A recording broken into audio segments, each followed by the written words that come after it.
Ghost loading a 1301 tactical with a Pro Style lifter. Pro Style lifter is the one with the nub.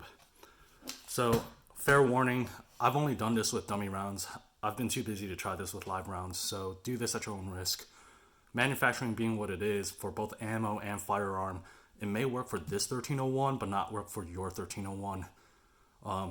Dummy rounds just can't replicate what live rounds do. There's no gunpowder, no nothing. So do this at your own risk. This is a 1301 with a +2 extension. I've already gone ahead and loaded 7 rounds into the magazine tube. Cycle the action once, right? Make sure that the hammer is locked to the rear. Safety on.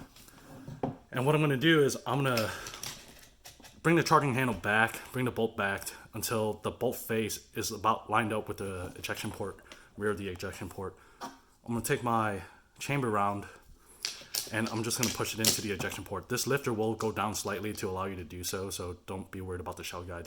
I'm going to use my finger and push this into the chamber. Then I'm going to take my ghost load. The ghost load is going to be the one that sits on the lifter. I'm going to push that into the ejection port as well, except I'm going to push down on the round. The thing that's preventing this lifter from going down is just the shell release. So all I'm going to do is hit that shell release with my thumb to allow that lifter to go all the way down.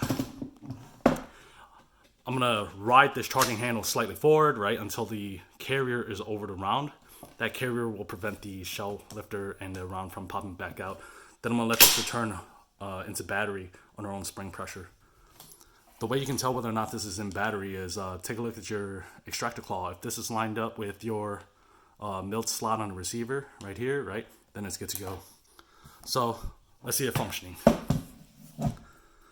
Got 1 in the chamber, theoretically 1 ghost load and 7 in the tube. So I'm going to pull the trigger. These are all dummy rounds pointed in the safe direction, by the way. That's 1 round. And that just loaded the ghost. Note that there's no double feed, no malfunction whatsoever. That's 2,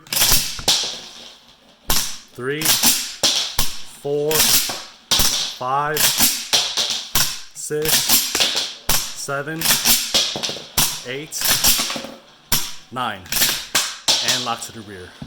Chamber is empty, no malfunctions. I'm gonna let that bolt go forward. You can see the lifter or the follower right there.